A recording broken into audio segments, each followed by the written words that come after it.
Alô, bom dia, você está no canal Professor Belém neste sábado, dia 9 de julho de 2022. Sejam todos bem-vindos. E com estas imagens de desobediência civil, iniciamos os trabalhos do dia.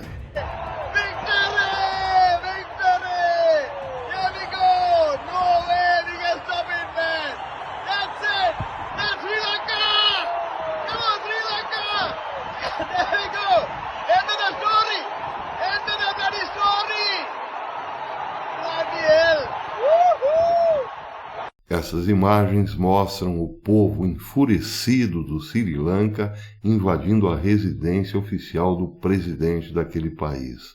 O que está acontecendo no Sri Lanka?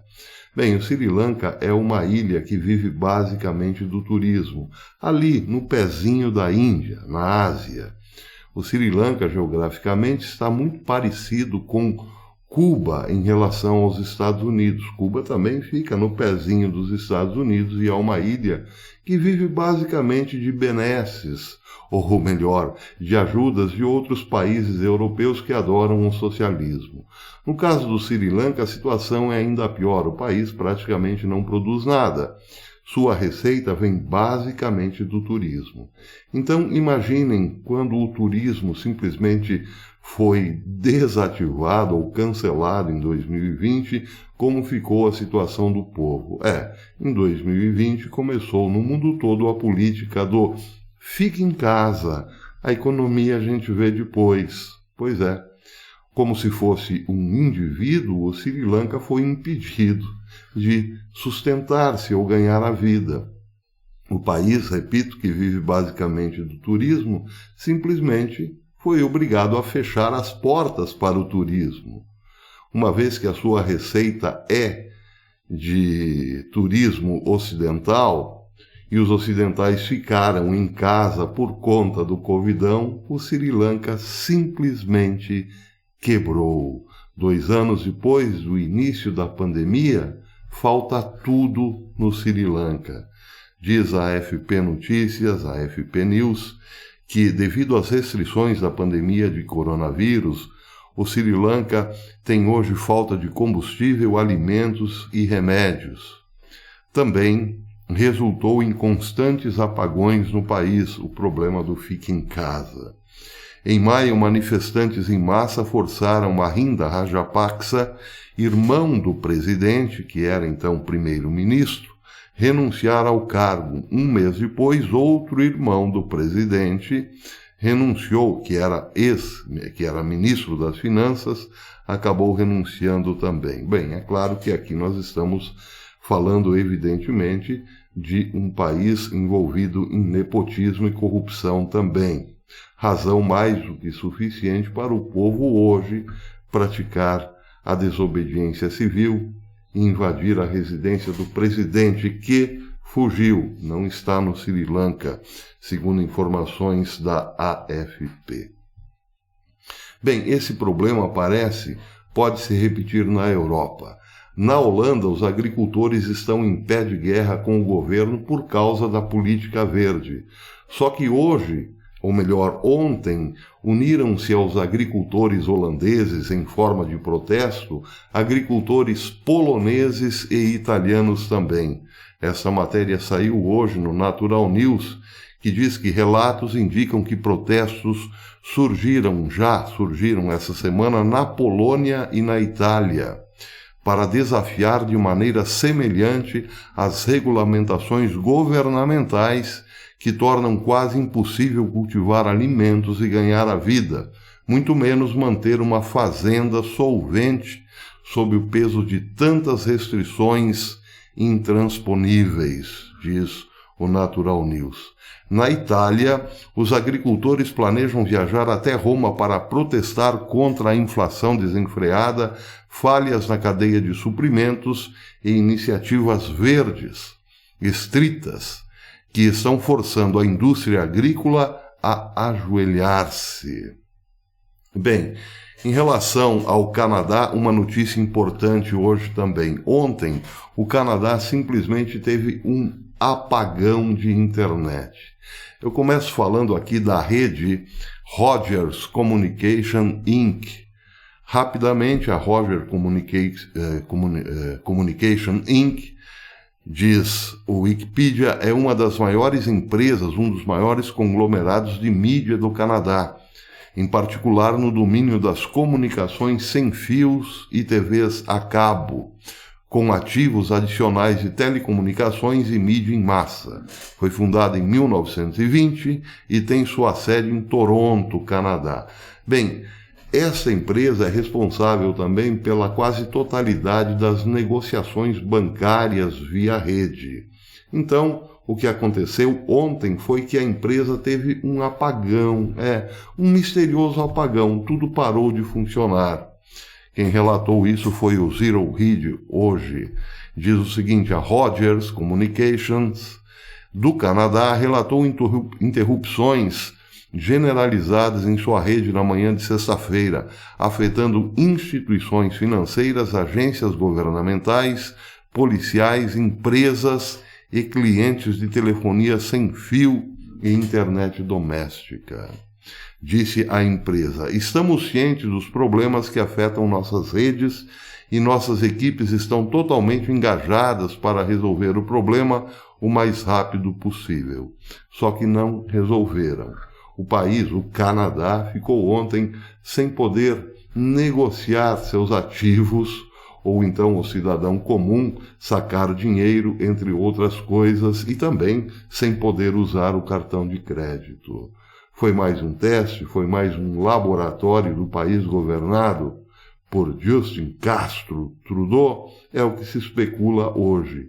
O Canadá pode ser outro país na lista de grandes protestos e desobediência civil. Então é bem possível, claro, que essas empresas, esses grandes conglomerados que comandam o país, já estejam testando a possibilidade de apagões maiores num futuro bem próximo, para que o povo não tenha como se manifestar, já que lhe faltará tudo, principalmente comida e cartão de crédito para comprá-la, claro.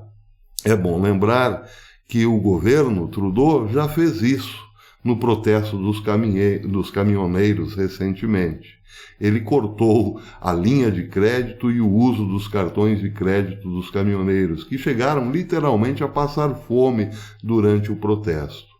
Foi uma vitória de Trudeau na base da força, claro, e pode ser que ele esteja ensaiando outra guerra nesse momento.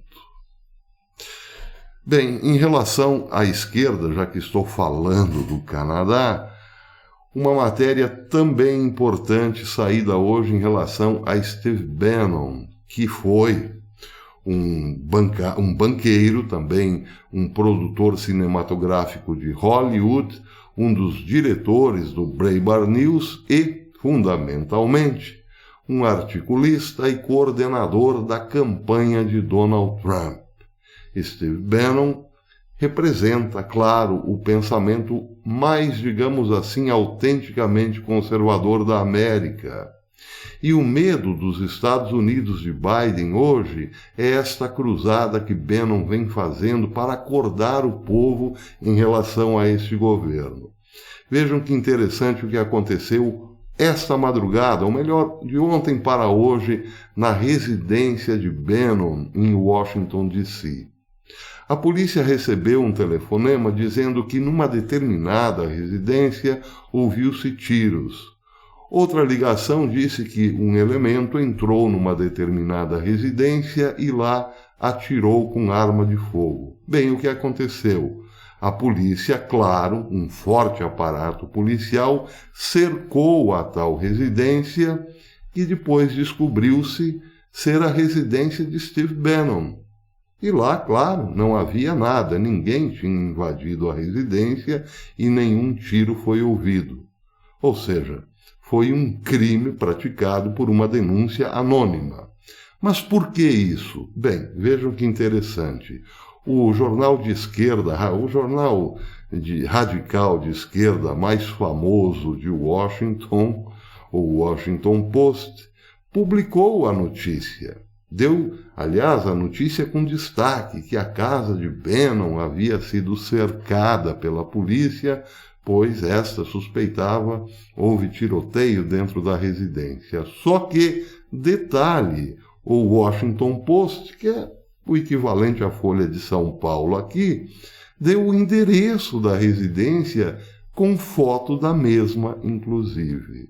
Bem, e aí, é claro, não é preciso ser nenhum gênio para entender o que está em jogo. O Washington Post deu a foto da residência e o endereço da residência de Bannon para os seus arquirrivais, como o grupo Antifa, por exemplo. Por que isso? Porque Bannon, repito, está numa cruzada contra o governo Biden, e também porque as eleições de meio de mandato estão chegando e parece os democratas serão varridos da história numa eleição honesta, por assim dizer. Só que tudo indica que os antifas não deixarão barato, essas eleições não serão assim tão tranquilas. E daí há um interesse desses grupos de saber onde moram as lideranças republicanas, como Bannon, por exemplo. O que temos em perspectiva? Bem, deixemos que a nossa imaginação fale. Eu sei exatamente o que pode acontecer, mas, claro, é um saber só meu, subjetivo, evidentemente, não pode ser discutido. Mas se os antifas já fizeram o que fizeram em 2019 e 2020 nos Estados Unidos, junto com o Black Lives Matter, imaginem o que não farão agora, sabendo que as midterms, as eleições de meio de mandato, estão irremediavelmente perdidas. Bannon, que não é bobo, claro, já não deve estar nesta residência de Washington, D.C. Mas isso mostra, evidentemente, o grau de tensão da América e como joga sujo a esquerda. Que novidade, não? Pois é, para terminar, então, fica aqui a preocupação de vários países europeus com a desobediência civil. Se a moda do Sri Lanka pegar, a Europa entrará em convulsão, os Estados Unidos também e o Canadá também, claro. Bem, quero lembrar aqui o que vem falando o presidente Bolsonaro. A política do fique em casa, a gente vê depois, foi planejada para criar fome, insatisfação popular e derrubar principalmente os governos conservadores do mundo. Não é o caso do Sri Lanka, mas tentaram e estão tentando fazer o mesmo aqui. A gasolina está cara? Culpa do Bolsonaro. O alimento está caro? Culpa do Bolsonaro. Só que o Brasil está crescendo. Vários índices, vários indicadores econômicos mostram isso. O Brasil hoje tem super ofertas de emprego, pasmem. Não passa fome, não tem desabastecimento e, milagre dos milagres, até o preço dos combustíveis está diminuindo. Só que Bolsonaro foi um dos que se opuseram, um dos poucos que se opuseram a essa política do fique em casa, que agora a esquerda quer jogar nas costas do presidente. Só que não vai colar, porque aqui parece já estamos acordando. Mas é mais uma das formas de mostrar o quão sujo joga o outro lado, não é mesmo? Pois é, Steve Bannon, que o diga.